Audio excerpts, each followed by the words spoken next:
Assalamualaikum warahmatullahi wabarakatuh. Pada anak-anakku sekalian yang saya cintai dan saya hormati, semoga Allah tetap jaya dan diridhoi oleh Allah Subhanahu wa Ta'ala sampai akhir masa. Assalamualaikum warahmatullahi wabarakatuh. Bismillahirrahmanirrahim. Alhamdulillahirabbil alamin. Allahumma shalli ala sayyidina Muhammad wa ala ali sayyidina Muhammad. Rabbi shrah li sadri wa yassir amri wahlul 'uqdatam min lisani yafqahu qauli. Amma ba'du.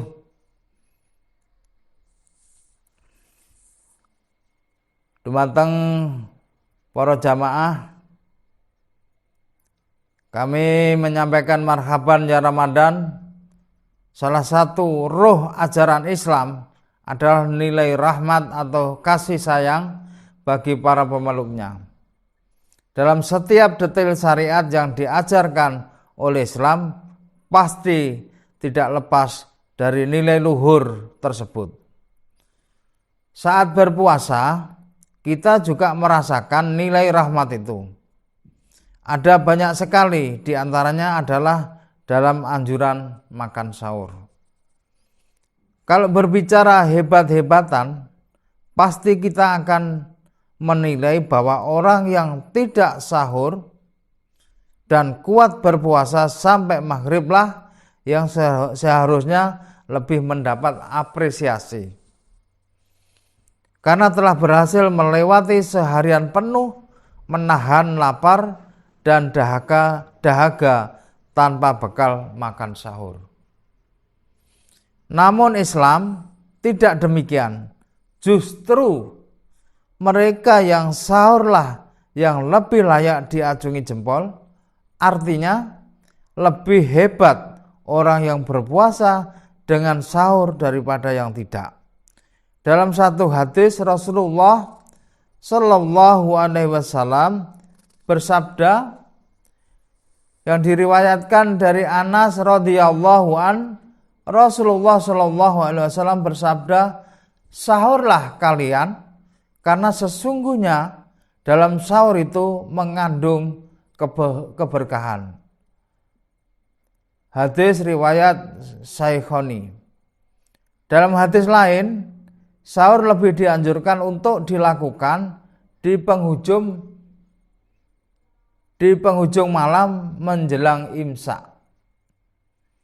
Mencermati hadis di atas, orang yang sahur akan mendapatkan keberkahan yang tidak diperoleh bagi orang yang tidak sahur. Pertanyaannya, keberkahan seperti apa yang dimaksud hadis di atas? Dalam kitab Is'afu Al-Imam bi Wadha Ibn Syahri Ramadan halaman 59 sampai 60, Syekh Hasan Al-Masyad menjelaskan secara logis dan sistematis hikmah di balik kesunahan sahur tersebut. Inilah yang dimaksud dengan memperoleh keberkahan sebagaimana hadis di atas. Menurutnya Rasulullah Shallallahu Alaihi Wasallam telah menganjurkan sahur dan sebagai sunahnya. Umat Islam pun mengikutinya. Andai saja Rasulullah Shallallahu Alaihi Wasallam tidak sahur, umatnya pun akan demikian karena menganggap tidak sahur sebagai sunahnya. Tapi Nabi mengerti bahwa sahur merupakan bentuk kasih sayang terhadap umatnya, sehingga beliau melakukannya dan dijadikan anjuran bagi orang yang hendak berpuasa. Dengan sahur maka seorang hamba akan lebih memiliki tenaga untuk melakukan aktivitas pada siang hari. Jangan sampai bulan Ramadan yang banyak dianjurkan ibadah justru disia-siakan begitu saja. Karena seharian tubuh lemas sebab tidak sahur di malam harinya. Lalu mengapa sahur kemudian lebih dianjurkan untuk diakhirkan, tidak di tengah malam saja? Tengah malam adalah saat kebanyakan orang dalam keadaan tidur pulas. Jika waktu utama sahur diberlakukan saat itu, khawatir sedikit orang yang bisa memperolehnya karena rasa kantuk yang begitu berat. Alasan lain mengapa sahur lebih utama diakhirkan adalah karena dengan begitu orang yang selesai sahur akan menunggu waktu subuh tiba. Saat-saat menunggu subuh itulah bisa digunakan untuk beribadah seperti sholat sunnah, membaca Al-Quran, ataupun zikir lainnya. Dengan kata lain, pengakhiran sahur adalah upaya agar kita bisa beribadah di waktu sepertiga malam. Waktu paling istimewa untuk bermunajat kepada Allah Subhanahu wa ta'ala, terlebih untuk meraih malam Lailatul Qadar. Bahkan secara khusus Imam Bukhari dalam kitab Sahihnya menuliskan satu bab yang membahas tentang orang yang sahur dan tidak tidur sampai tiba waktu sholat subuh. Salah satunya adalah hadis yang mengisahkan Sahal bin Sa'ad berikut. Telah menceritakan kepada kami Ismail bin Abu Uwais dari saudaranya, dari Sulaiman, dari Abu Hasim, bahwa dia mendengar Sahal bin Sa'ad berkata, suatu kali aku pernah makan sahur bersama keluargaku, kemudian aku bersegera agar dapat melaksanakan sholat subuh bersama Rasulullah Shallallahu Alaihi Wasallam.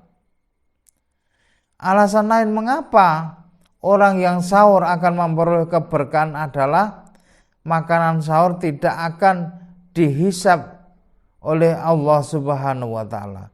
Padahal dalam aturannya setiap apa yang kita makan akan dihisab olehnya. Tetapi orang yang sahur tidak. Dalam hadis Nabi disebutkan ada 3 hal makanan di mana seorang hamba tidak akan dihisab oleh Allah Subhanahu wa ta'ala, yaitu makanan sahur, makanan saat berbuka puasa, dan makanan yang dinikmati bersama saudara-saudara yang lain. Sahur juga menjadi pembeda antara umat muslim dengan Yahudi dan Nasrani. Karena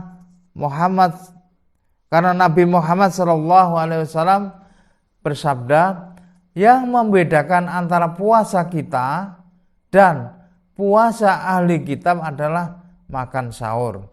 Terkait dengan hadis di atas, Imam Nawawi dalam Syarah Muslim menjelaskan maknanya yang menjadi pembeda dan keistimewaan antara puasa kita dan puasa mereka atau dalam kurung Yahudi dan Nasrani adalah sahur. Karena sesungguhnya mereka tidak sahur, sedangkan kita disunahkan untuk sahur. Syarah Muslim Imam Nawawi juz 7 halaman 207. Melalui anjuran sahur saat berpuasa, kita jadi tahu betapa setiap detail ajaran Islam memiliki nilai luhur yang menunjukkan agama ini selalu menanamkan rahmat dan kasih sayang terhadap para pemeluknya. Lebih dari itu, sekecil apapun ajaran Islam pasti memiliki tujuan agung di baliknya. Sekilas, sahur adalah urusan perut semata, namun di baliknya ada banyak hikmah dan tujuan-tujuan agung yang bisa kita rasakan. Amin ya rabbal alamin. Ini sedikit yang bisa kami sampaikan, semoga bermanfaat, dan mohon maaf manakala terjadi suatu hal yang kurang berkenan, kami mohon maaf yang sebesar-besarnya. Kami akhiri, wallahul muwafiq ila aqwamit thoriq. Wassalamualaikum warahmatullahi wabarakatuh. Bismillahirrahmanirrahim. Alhamdulillahirabbil alamin. Hamdan syakirin, hamdan na'imin, hamdan yuafi ni'amahu wa yukafi'u majidah. Ya Rabbana lakal hamdu kama yanbaghi li jalalika wa 'azimi sultanik. Allahumma sholli sholatan tunjina biha min jami'il ahwali wal afat, tatagni lana biha ya Allah min jami'il hajat, wa tutahhirna biha min jami'i syai'at, wa tarfa'una biha indaka a'lad darajat, wa tuballighuna biha aqsal ghayat min jami'il khairati fil hayati wa ba'dal mamat. Allahumma inna nas'aluka imanan da'ima, wa nas'aluka qalban khashi'an, wa nas'aluka ilman nafi'a, wa nas'aluka amalan sholiha, wa nas'aluka dinan qayyima, wa nas'aluka khairan katsira, wa nas'aluka tamaman 'alal 'afiyah, wa nas'aluka syukra 'alal 'afiyah, wa nas'aluka ghina 'anil nas. Ya Rabbana taqabbal minna salatana wa syiyamana wa qiyamana, wa tahussu anna wa tadirru anna wa ta'abbadana wa tammim taksiruna. Ya Allah, ya Allah, ya Arhamar Rahimin, jayakanlah al-falah ini sampai akhir masa. Amin amin ya rabbal alamin. Rabbana la tuzigh qulubana ba'da idh hadaitana wa hab lana min ladunka rahmah innaka antal wahhab. Rabbana atina fid dunya hasanah wa fil akhirati hasanah wa qina adzabannar.